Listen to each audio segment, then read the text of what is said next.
The Vermont air carried the scent of lilies, pine, and bleach, the unmistakable perfume of expensive weddings trying too hard to smell perfect.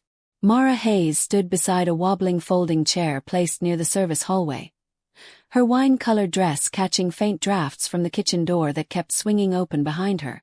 Every time it did, she heard bursts of laughter and the DJ's voice warming up for the first dance. Her mother, Helen, had barely met her eyes earlier, only adjusting her pearls and muttering, "Please, Mara, no drama today." Her father, Robert, had cleared his throat in that familiar way that meant he agreed but didn't want to say it aloud. They never asked if she was okay. They never wondered how it felt to be placed outside the ballroom. Literally. Mara smoothed the gift she'd wrapped the night before, feeling the ribbon tremble under her fingers, and whispered to herself, "No arguments today. No tears." But the silence she chose wasn't obedience. It was exhaustion. She had spent her life sitting at the edge of rooms, at the edge of affection, at the edge of her own family. Today, the edge just happened to be next to a trash bin. 3 hours earlier, she had driven up from Boston alone, replaying Helen's last text like a bruise she kept pressing. "Please, Mara, don't make this about you," she'd whispered to the empty car. "I never do." The resort came into view like something pulled from a catalogue. European architecture, stone pathways, orchids dripping from glass vases. Serena, the celebrated bride of the day, had chosen it for its elegance, a place where guests dressed to be photographed. Inside the ballroom, candles floated in crystal bowls, and every table glimmered beneath chandeliers that sparkled like polished ice. Every table but hers. When the coordinator led her to the hallway seating, clipboard trembling just slightly, Mara had laughed. Surely it was a mistake. The woman cleared her throat. "I'm so sorry, Miss Hayes. This is where your name is listed." And then the coordinator rushed off, relieved to escape the discomfort. Mara stared at the lone metal chair by the bins and wondered, not for the first time, how a family could keep breaking the same person without ever noticing the cracks. Growing up, the contrast between the Hayes sisters had been a family joke told so often it became a prophecy. "Serena shines," Helen used to say proudly. "And Mara, she's steady." Serena collected gold stars, trophies, ribbons that covered half her bedroom wall. Mara collected quiet achievements, top grades, responsibilities handled, chores done without prompting. Helen would beam at Serena's tiniest victory but barely glance at Mara's report cards. "You don't need praise," she would say. "You're my easy one." Robert had tried to soften it over the years, patting Mara's shoulder and calling her independent, but the meaning stayed the same. Serena was cherished. Mara was convenient. At Thanksgiving 3 years before, when Serena jetted off to Portugal with a new boyfriend, Helen asked Mara to fetch a photo album from her vanity. Instead, Mara found the brown leather journal her mother kept. Every page began with Serena's life. Serena's first day of kindergarten, Serena's dance recital, Serena's scholarship letter. Not one word about Mara. Not a birthday. Not a memory. When she'd asked why, Helen had replied with a gentle laugh, "You never needed the attention, honey." Mara learned that night that being forgotten was an accident, but being erased was a choice.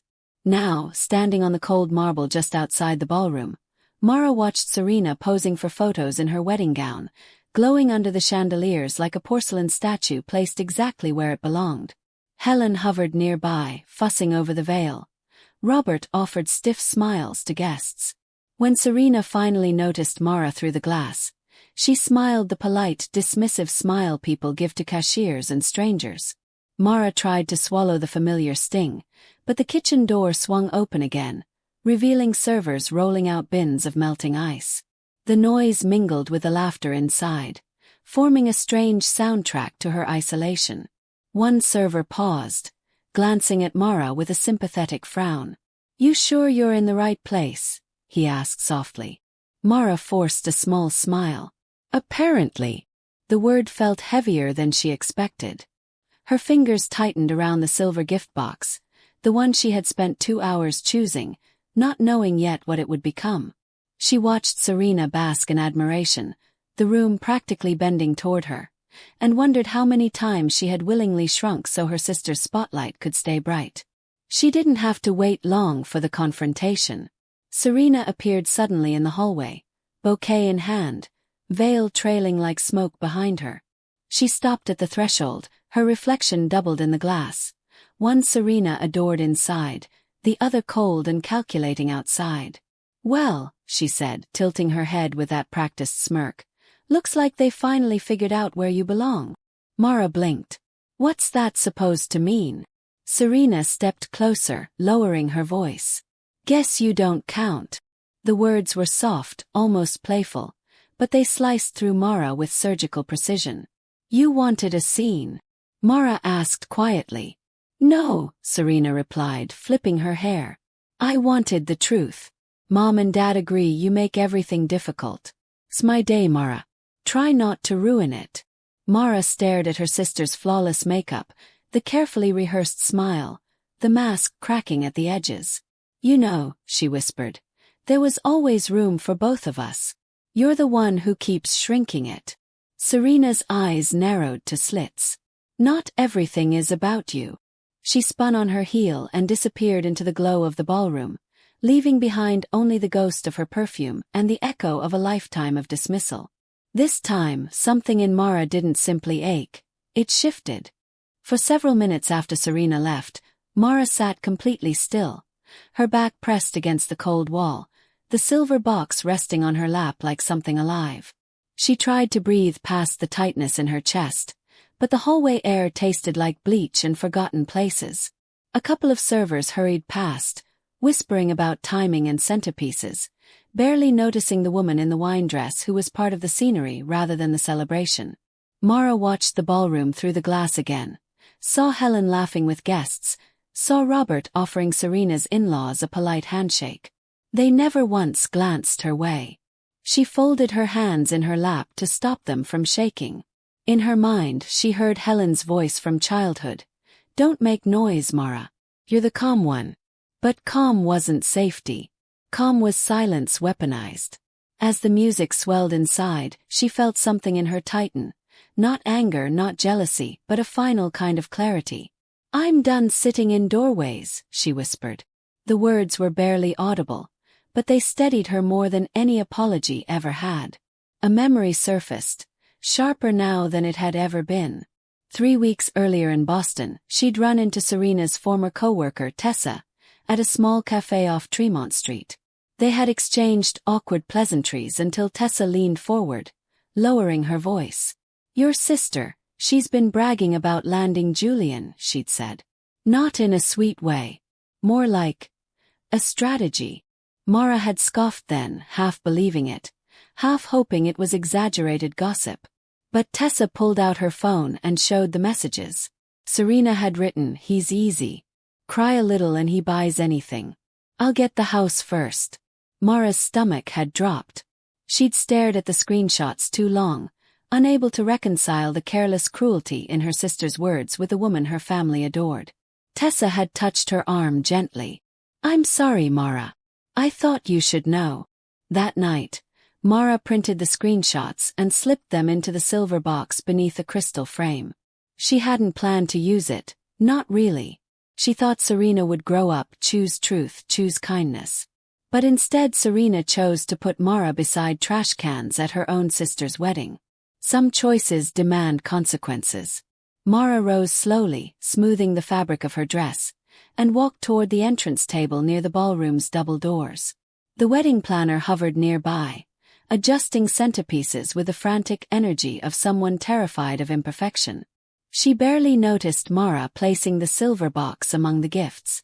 Mara positioned it neatly on top of the pile labeled to Serena and Julian.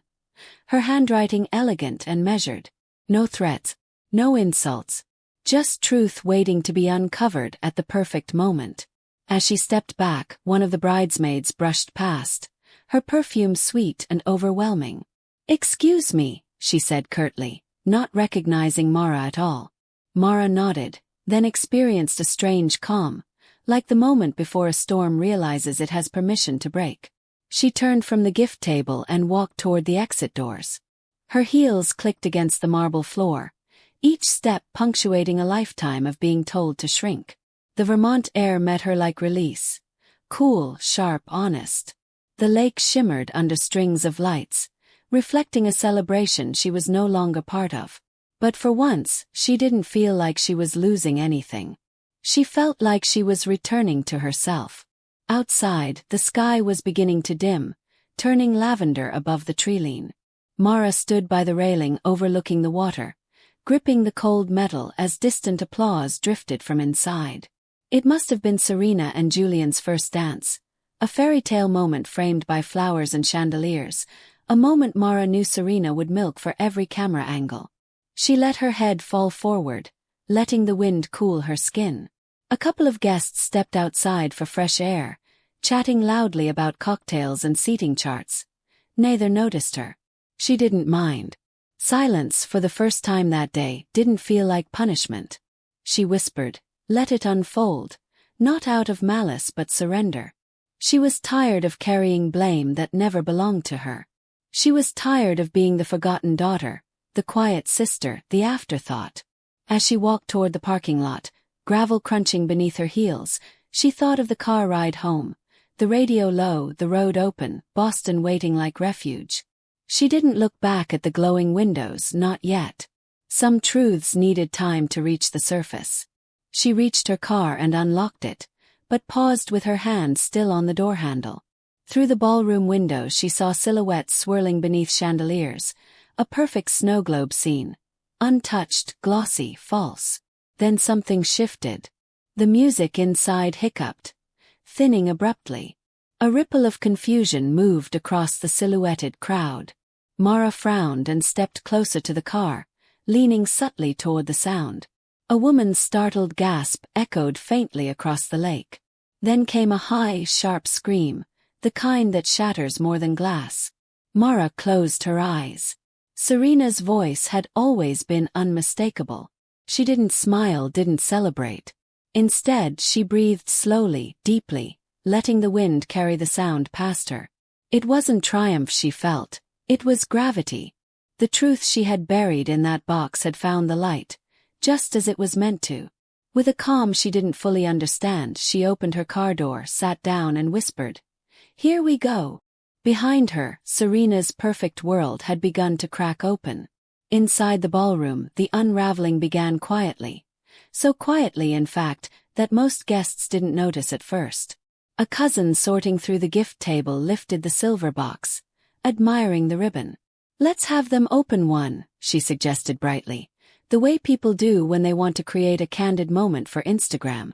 Serena, flushed from dancing and riding the high of being adored, laughed and took the box.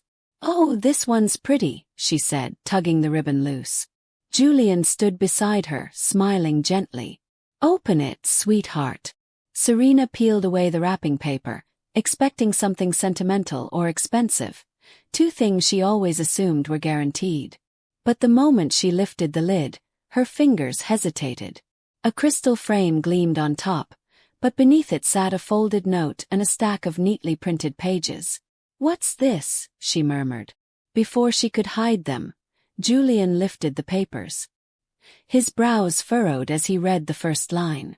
Guests leaned closer, curiosity humming through the room. Someone whispered, "Is that a message?" The violinist missed a beat. The pianist's fingers stalled. Serena's smile faltered. "Julian, don't, those aren't." But it was too late. Julian's face had changed.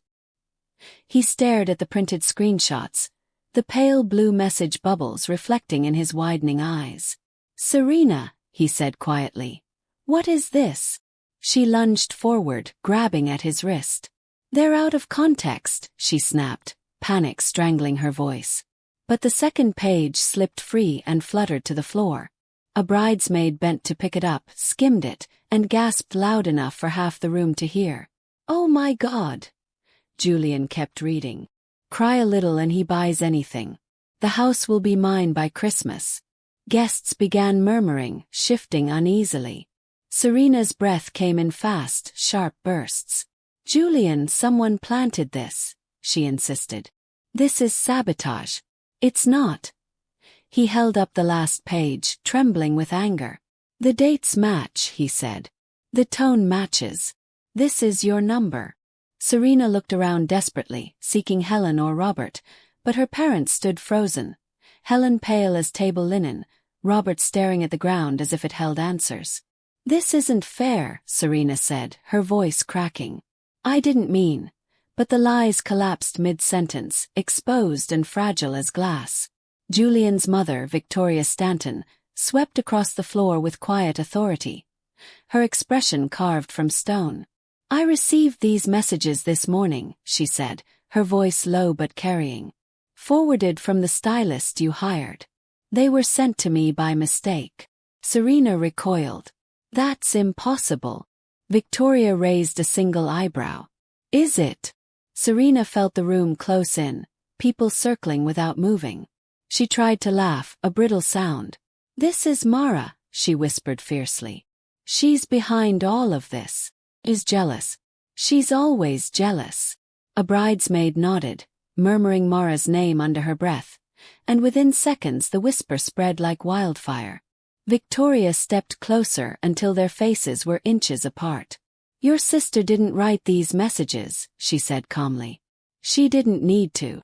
You wrote them. Julian inhaled sharply, the weight of betrayal pressing into his chest. He turned to Serena, eyes bright with hurt. You used me, he whispered. Serena shook her head, tears streaking her cheeks. Julian, no, I love you. You loved what I could give you, he said. At last, the music cut entirely. The silence was so heavy it felt like a physical thing pressing against the guests.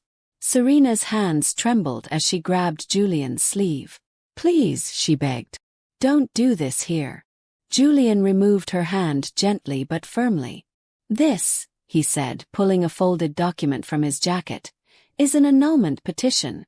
I signed it yesterday. Serena's knees buckled, catching the edge of her gown. You can't, she whispered. You can't humiliate me like this. I'm not humiliating you, Julian replied. You did that yourself. Someone gasped loudly. The photographer lowered his camera. A server stopped mid-step, holding a tray of champagne that suddenly felt too heavy. Serena stumbled backward, her heels snagging on the train of her dress. She pointed wildly toward her parents. Mom, Dad, say something. Helen's lips quivered. Serena, sweetheart. Robert swallowed hard before saying the words he had never dared speak. You should apologize to your sister. The room fell colder than outside. Serena stared at him as if he'd struck her. Apologize. To her. Her laugh broke apart mid-sound. She's not even family. Victoria shifted, her expression sharpening.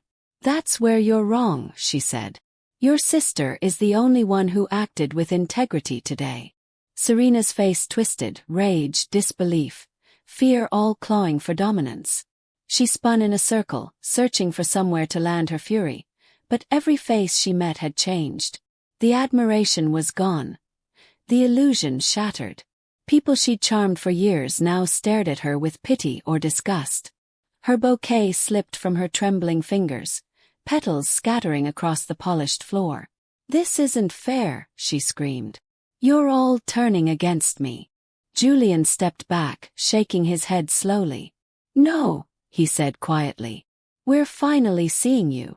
And with that, he walked away, Victoria following, the crowd parting like water around them.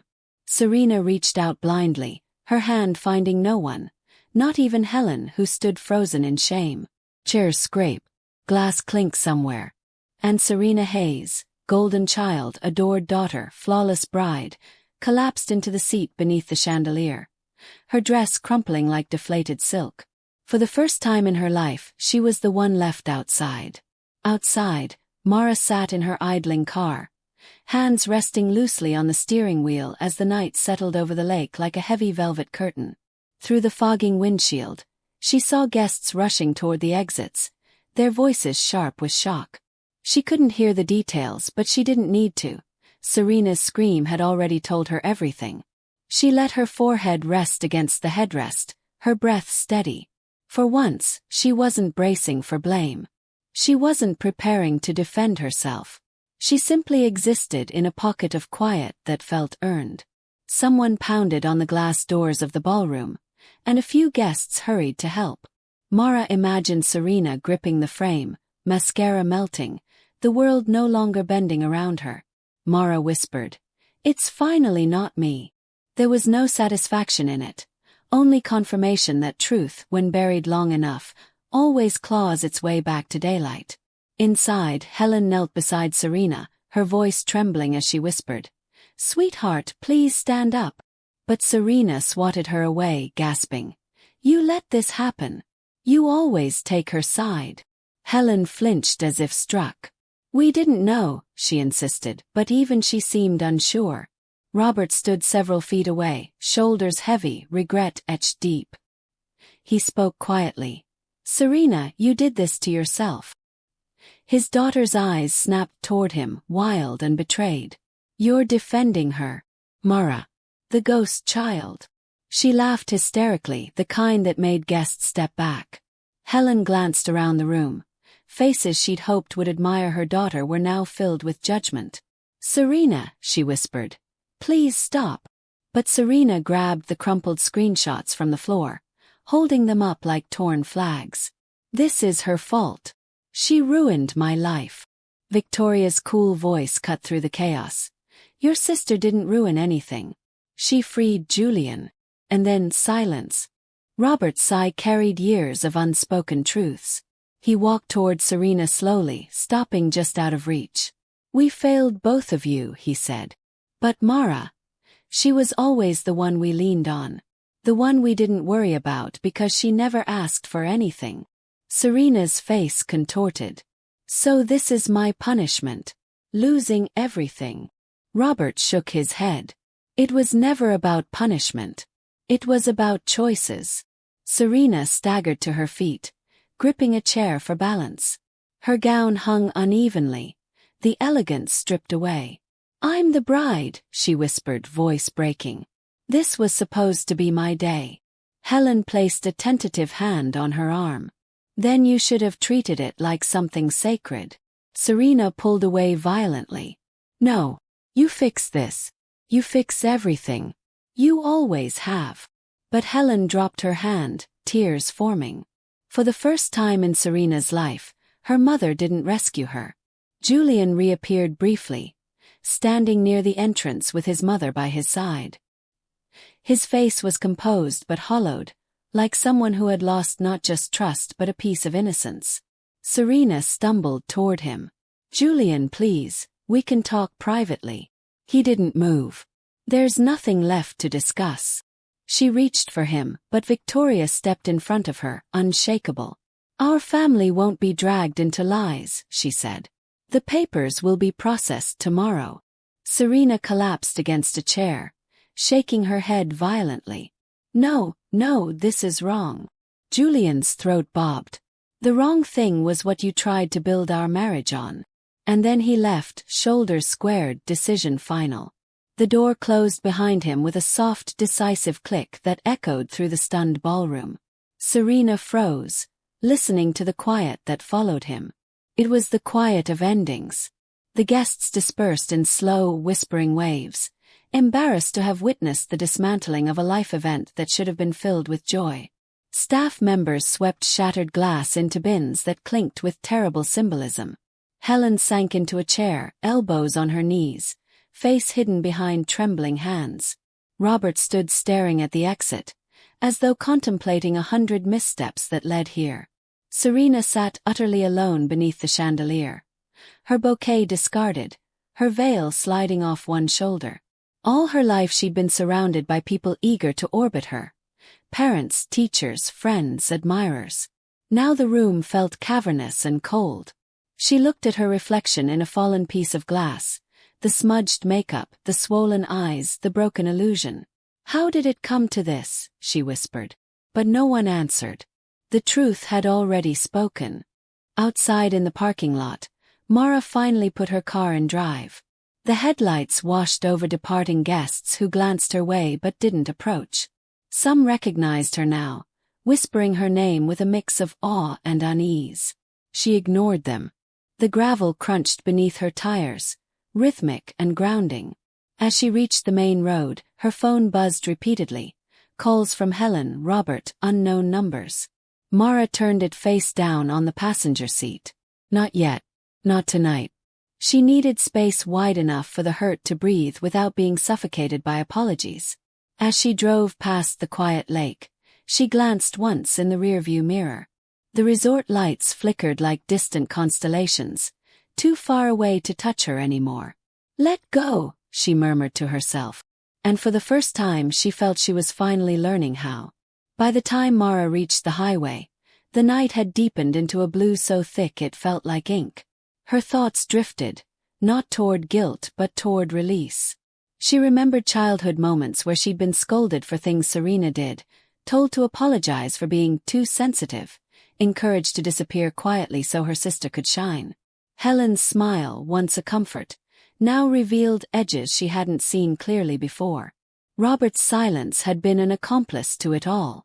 The wedding wasn't a beginning, it was the final confirmation of something she had always known. Her family had built an entire world where Mara was a footnote. The silver box wasn't revenge. It was closure. She whispered. I didn't destroy anything. I just stopped protecting the lie. Her phone buzzed again, Helen's name glowing on the screen. Mara let it ring. She could hear her mother's future voice already, tight with desperation. We didn't know, Mara. We didn't mean to hurt you. But intent didn't negate impact. She turned on the radio, letting soft instrumental music fill the silence. The road stretched out ahead like a promise. The weight in her chest slowly loosened, giving way to something that almost felt like hope. Her mind wandered to the message she'd drafted earlier that day, the map of coastal towns in Maine. She had chosen one at random, somewhere quiet by the water. She whispered, "A week away sounds right." For once, she wasn't running. She was choosing herself. Back at the resort, Serena finally stood, her legs shaky beneath her. Helen rushed toward her, arms open. "Sweetheart, please let's go home." But Serena jerked away. "No. You don't get to comfort me now." Her voice echoed harshly. "You let Mara do this. You all let her. You watched me drown." Robert approached, his voice gentle but firm. "Serena, you weren't drowning. You were hiding." Serena's breath hitched as she stared at her parents, the perfect safety net that had always caught her. Tonight, it didn't extend its arms. "I needed you," she whispered. "And you picked her." Helen closed her eyes. "We didn't pick anyone. The truth did." And with that, Serena felt something she had never felt before in her life. Accountability. As the ballroom emptied, Serena sank to the floor again, her gown pooling around her like wilted petals. A server approached hesitantly, placing a glass of water beside her. "Ma'am, can I get you anything?" Serena shook her head numbly. "No one can." The server hesitated, then quietly retreated. Serena stared at the scattered papers, her own words staring back at her, undeniable. She whispered, "Mara did this to punish me." But even as she said it, she knew it wasn't true. Mara hadn't screamed, hadn't confronted, hadn't demanded. She simply stepped aside and let the truth stand. For the first time, Serena understood how deeply she had underestimated her sister, and how deeply she had overestimated herself. Meanwhile, Mara pulled into the underground parking of her Boston apartment building. She carried her heels in one hand, her bag in the other. The hallway smelled faintly of coffee and rain, familiar warm scents that wrapped around her like a soft blanket. Inside her apartment, she set her dress across a chair and stared at it.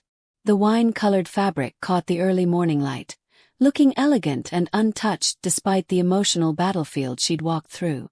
"Armor," she murmured. That dress had carried her through a war she hadn't started but had finally finished. She hung it carefully like something sacred. Her phone buzzed again. This time a text from Robert. "Mara, please, call us." She exhaled sharply. The guilt wasn't hers to carry anymore. She put the phone on the counter, screen down. Walking to the balcony, She stepped outside into the crisp, early morning breeze. The skyline shimmered across the river, gold splitting across rooftops as dawn broke open. She closed her eyes and let the city hum wash over her. Freedom didn't roar. It whispered, soft and steady, like water brushing the shore. She felt the world shift slightly, as though making space for her now that she'd claimed it. She returned inside and opened her laptop. The map of Maine blinked on the screen. She didn't hesitate this time. She clicked book on a small cabin overlooking the coast. Quiet, simple, hers. She imagined herself walking a shoreline untouched by expectation, letting the waves scrub away years of invisibility. She imagined mornings without tiptoeing around Serena's moods, evenings without being the emotional trash bin her parents unloaded their worries into. This trip wasn't an escape. It was a reset, a recommitment to herself. She whispered, "I choose me." As she zipped her overnight bag, her phone buzzed one last time. This time the message came from an unknown number. "Julian, I'm sorry for everything tonight. You did the right thing. Thank you for showing me the truth." Mara stared at the message for a long moment, her expression softening, not with affection but with understanding. Julian wasn't reaching out for comfort. He was acknowledging the role she never asked to play. The witness. She typed only 2 words back. "Take care." Then she powered off her phone. The silence that followed was not emptiness. It was peace. With her bag in hand, Mara stepped out of her apartment and locked the door behind her. The hallway was quiet, washed in the pale light of morning. She paused at the elevator, breathing in deeply, feeling her chest expand without resistance. At her sister's wedding, she had been placed beside trash cans, a lifetime metaphor come to life. This morning, she stood on the threshold of something entirely new. Not revenge. Not vindication. Freedom. As the elevator doors slid open, she smiled softly to herself. People often believed the loudest revenge was destruction. But Mara knew better. The loudest revenge was walking away from a table where you were never meant to starve at in the first place, and building your own instead. She stepped inside, whispering to no one but herself, "Let this be my beginning." And the doors closed gently, carrying her into a life finally, unmistakably, her own.